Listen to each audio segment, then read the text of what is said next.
So this is the second part video of the 10 habits of highly effective people. If you haven't watched the first part, I'm going to put a link in the description box down below so that you can check that out there. And I would advise that you go watch that first before you continue with this one, okay? So the sixth habit of highly effective people, and a tip that I've actually put to work in my own life and seen amazing result, is do not procrastinate and give excuses. That's a major success killer. Like, it will kill your success if you procrastinate and give excuses. And you plan to do something, there is 1,000,010 reasons why you cannot do that thing or why you should not. They will pose themselves at you. Your mind will come into play immediately and rebel against that good decision that you have decided to take. They will tell you, oh, but you don't have the time. Oh, but you live in an economy where they don't provide you with the basic amenities. Oh, there's always traffic. Oh, there is this. Oh, throw away the excuses.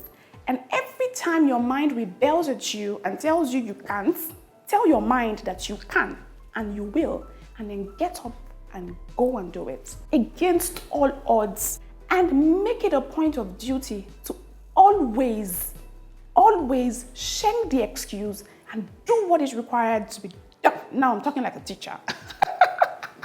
Do what needs to be done to get the job done. No excuses. Make it a habit.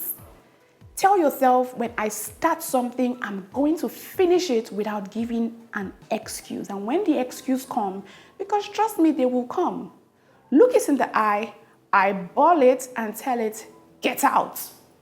I ain't gonna give excuses about this particular project. I'm gonna complete it till the end. Ask around, ask all the successful people you know. They don't give excuses about anything. They find a way to get the job done. And procrastination is also another killer. Don't say you're going to do tomorrow what you can do today. If you can do it today, why not do it today?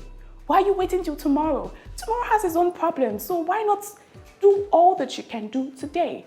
If, for example, you set a goal and you say, I want to read 4 books in 1 month. If that's a realistic goal for you, it's not a realistic goal for me because I can't read 4 books in 1 month, and I'm going to be very honest with myself. But if that's a realistic goal for you, and you've broken it down and said, to achieve that, I have to ensure that I finish at least half of a book by the end of this week or so and so time. Get up and do it. If you want to register for a course, you know that this course is going to help take you to another level. Get up and go and do what it takes to register for the course. If you want to make a purchase, you know that whatever it is you want to do, don't procrastinate. Do it now. Kita. I just fucking go language. Do it now, not tomorrow. Okie dokie? Thank you. The 7th habit of highly effective people is set an excellent standard and do not go below it. So I've seen a lot of people who just do things for the sake of doing it. They don't focus on the details. They don't pay attention to stuff. They just do it because, let's just do it because, nah. Set an excellent standard and make sure you do not go below it. Always ensure that everything you do meets that standard of excellence you have set for yourself. Now, excellence is different things to different people. My definition of excellence might not be your definition of excellence. And that's why I said you have to set your own excellence standard based on what you think is excellence. So when you set that excellence standard, work at it to ensure that everything that you do creates that standard or meets up to that standard. That way people start to see, this is how she does what she does.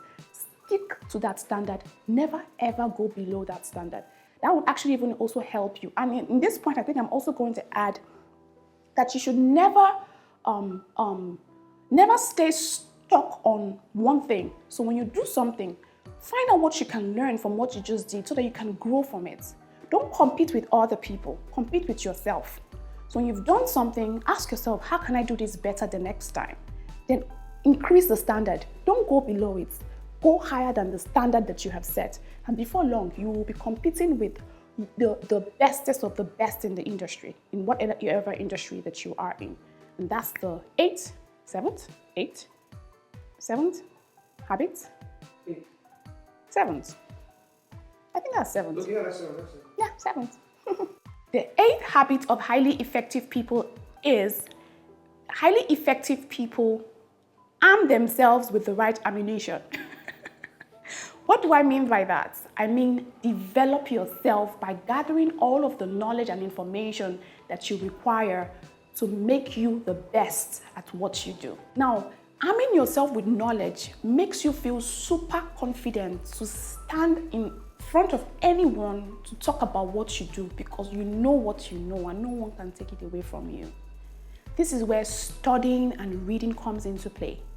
And arming yourself with the right knowledge also sets you up for taking advantage of every opportunity that comes your way. So opportunities come at different times in our lives. Most people have missed out on their opportunities because they were not ready mentally. When I say mentally, intelligently, like with knowledge, like they didn't have knowledge and information on how to take advantage of that opportunity. And that's why they missed out on the opportunity. There's so many life skills. So it's one thing to know how to cook, for example. It's another thing to understand the business of cooking. There is a business of cooking. Don't just wake up one morning and say, oh, because everybody else is cooking or is doing cooking videos, let me wake up and start doing. No, you won't succeed like that. You have to have a plan, a purpose, and arm yourself with the right wisdom and knowledge to guide you. Don't do what everybody else is doing, because the truth of the matter is if you do what everybody else is doing, you don't even know why they're doing it. You just jump, oh, Winifred is cooking. Let me cook too. Before you know it, you start breaking your back. You start feeling some kind of way because you're not getting joy or fulfillment from what you're doing. Meanwhile, Winifred is still thriving at what she's doing. So I'm just saying, that's a side point. But whatever you do, make sure that you're equipped with the right information, with the right knowledge, because you actually really need it to stand out.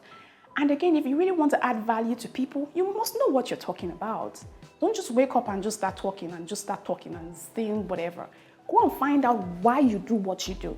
So for cooking, for example, it's easy for me to wake up one morning and just go on the internet and pick out recipes and come and recreate here. But I don't do that. I went as far back as going to understand the art of cooking, going to understand the components, the things that makes up food. Why do we have to wait for the water to boil before we put in the pasta? Why do we have to wait for the oil to get hot before we put in the pasta? I was asking myself, why? And because I kept asking why, I kept seeking information and knowledge, and now I know so much. I know so much about food ingredients. I know so much about ingredient pairing. I know so much about I know what I know, and that's why I can proudly call myself a recipe developer, because I go into my kitchen, I'm not just following recipes that I get from the internet. I'm following recipes that I'm developing myself. I may get inspiration from someone, but I twist it to make it my own, because now I know exactly what to do to make it taste better, to make it look better and stuff. So that's just for cooking. Your field can be different. So arm yourself with the knowledge that you know. If you're a makeup artist, for example, how can you be better at your makeup? How can you be better at developing formulas to create your own makeup product? How can you be better? Like I said, it's one thing for you to know how to do something. It's another thing for you to be an expert at it. And it's another thing for you to understand the business of it. So apart from knowing how to cook and knowing how to be a good makeup artist, how do you now translate what you know into ka-ching, ka-ching? You can only do that with knowledge and information. So arm yourself with the right knowledge and information, okay? The ninth habit of highly effective people is highly effective people learn to delegate. The truth of the matter is that you cannot do it all by yourself. You need people to help you, especially if you have a big dream. For someone like me, I have a super big vision. Now, you may think that delegating is paying people money that you don't have, but in the long run, it's actually helping you get more money. Because as a creative person, for example, if you have an idea and you want an idea to be executed, for example, if it's a cookbook you want to write, and you have that idea to write a cookbook, yeah, you know that the part of creating the recipes and all is on you. But the part on the food photography, the part on putting the book together, the part of printing out the book, and all of those other works that come with the the cookbook that you're writing requires the expertise of other people. Get other people involved in your project. Don't try to do everything by yourself. Collaborate with people. You may say, Winifred, I don't have the money to collaborate. You don't need money all the time. Sometimes all you need to do is sell your vision or your idea to the person who you think would understand what it is you're about to achieve. And most of the times they buy into the vision, and you guys strike a deal and say, when we start to earn money from this, you take a percentage, I take a percentage. But you have to sell the idea enough for the person to buy it and will be willing to come on board and spend their time and their resources to help you achieve it. That's how I started out, because I didn't have any money to start out, but I started out and I'm here. So form partnerships, collaborate with people, talk to them about the vision. They will buy into it and they will come on board and help you achieve what you want to achieve. So delegate, find a team. Finding a team may not be easy. I'm going to recommend some books that you can read on team building and some other books based on all that I've talked about. I'll put the link in the description box down below, so you can check it out and then read up and see how you can get people to come on board to help you achieve the vision that God has placed in your heart to achieve. I tell you, delegating makes your life 1,000 times easier. The 10th habit and the last one I'm going to be talking about today that makes highly effective people super successful is find time for what truly matters. I have a well-balanced life. I run 5 businesses, but I still have a well-balanced life. I still have time for my family. I still have time for my friends. I still have time to go to church. I still have the time to hang out with people. I still have the time to read. I have the time to take care of myself. I have the time to go to the spa. I have the time to get my hair and my nails done. I have the time for every other thing that truly matters. And I spend very little time with my work, but I still produce results. Why?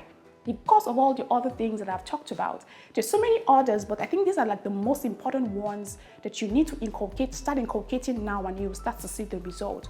So spend time with people who truly matters. Spend time doing things that truly matter, because truth and matter is that work all the time is not fulfilling, and that's the honest truth.